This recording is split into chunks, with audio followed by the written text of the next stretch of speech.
go back in. Yeah.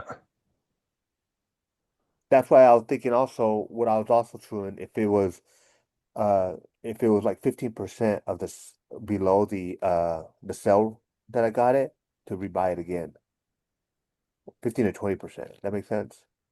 If it was below the price that we bought it, 50% or 15% or 20% of the sell price that we sold it at to rebuy that stock. So like buy the dip kind of thing. Yep, it's kind of like buying this dip. Yeah. Yeah. Complacency, all systems go. Great for buying long calls. Yeah, I would do VIX 20.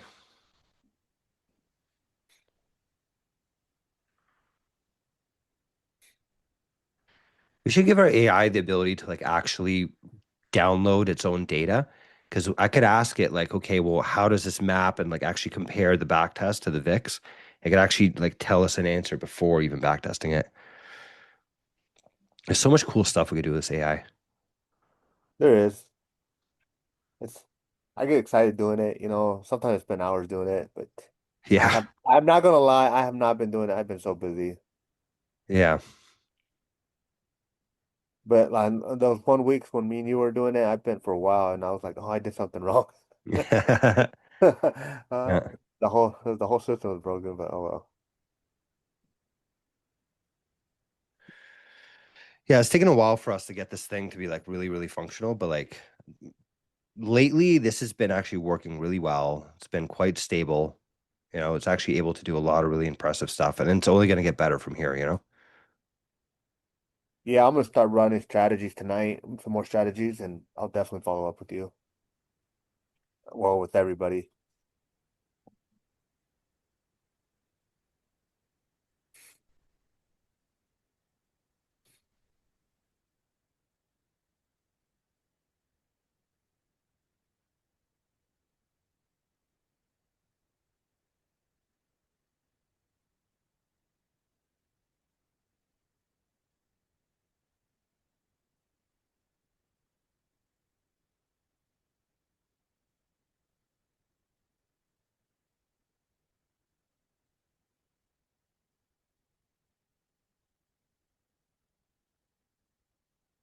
Yeah, so VIX of 20.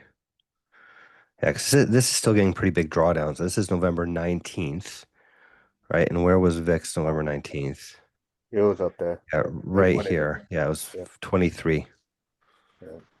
right? So it would November have was. actually sold before then. It would have sold around November 14th, and we would have avoided a lot of the stuff here. Yeah. This is the big drop. This is November 4th is when we lost a lot. November 4th was, yeah, right in the middle here. Look at this. But it did hit 19. Yeah. So, like, I mean, if we did it at 19 or even 18, that could be like ultra conservative. But I mean, maybe that's what we need to do with this because these are very volatile stocks, and we're taking a big leveraged bet in them, Yeah. right? I mean, So, they're very volatile. yeah, so maybe even a VIX of 18 or 19, which is pretty damn conservative, right? But 25, yeah, 25%, 25 to 30% of the 2025 market was spent above the VIX of 20. So you'd exclude out about 25 or 30% of your trading days. which isn't that bad. I don't mind No, that. I don't. No, not for not for a volatile stock. I wouldn't think so. These are volatile stocks, and we're putting like high leveraged bets on them. Like 2019 or 18, I'd be good with like anything around then.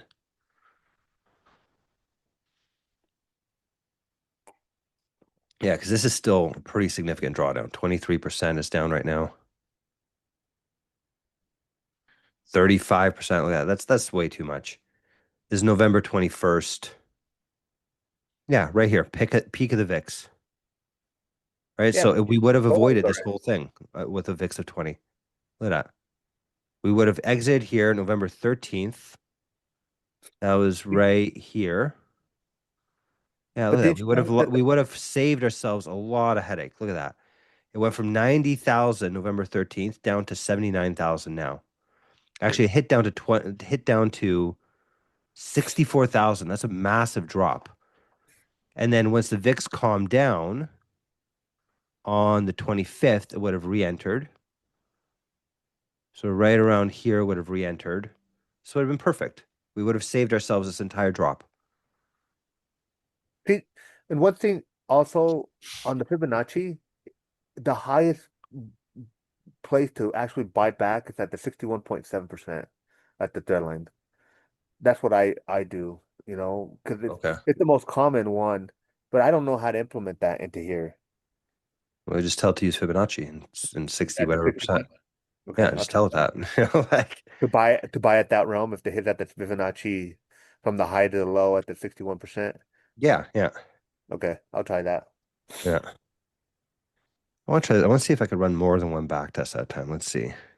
Start another back test in this date range for the latest version.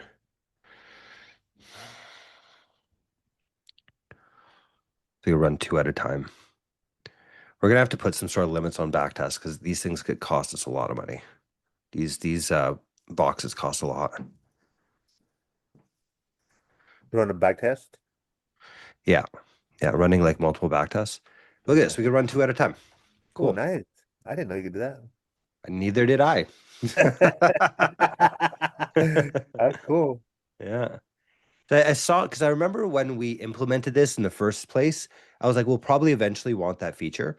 So I remember doing this like 2, 3 months ago, right? I'm like just architected in a way that will be able to do this. And I've never actually tried it. And this is the first time I've actually tried doing this, and it seems like it's good. Let's see if it actually starts up and runs. But it looks like this is possible.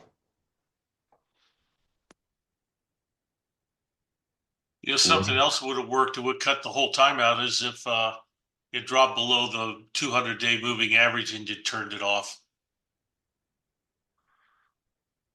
That would have taken a lot of that time out in November out of the play. A You throw moving a average?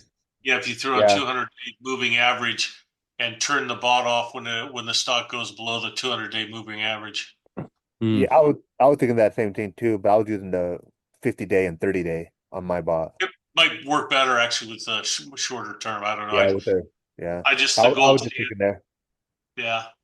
That's another one that I've used as a limit before too. Holy shit, look at this. We have 2 back tests running at the same time. That is cool. That is very Says cool. says the man who says I gotta watch how many back tests we run. Yeah. Uh, Yeah. you just ate your I, own there. I think I would have whispered that one. I think you said the bad part out loud, Robert. Yeah. Well, you know what it is though, is I think we need to start like measuring how many back tests everyone runs and like kind of put a cap on it and just have something like that. Because the problem is not running a few back tests for a few minutes, right? The problem is that someone does this for like endlessly for a couple of days. That gets expensive, right? Because I think for our things that we run this on, our boxes that we run this on, I think they're $100 a month for these things. But that's if they run consistently, right? Which in this case, we're running them for a few minutes at a time, right? We're running this one for 15 minutes. We ran the other one for 30 minutes. This one presumably is going to be even faster because it's downloaded stuff. So it's not that bad if we're running a couple at a time, but it's only for a few minutes. You know, the problem is that if someone abuses the system, right? If someone comes in and runs, 10 at a time for the entire month, then we got to put some limits on that, right?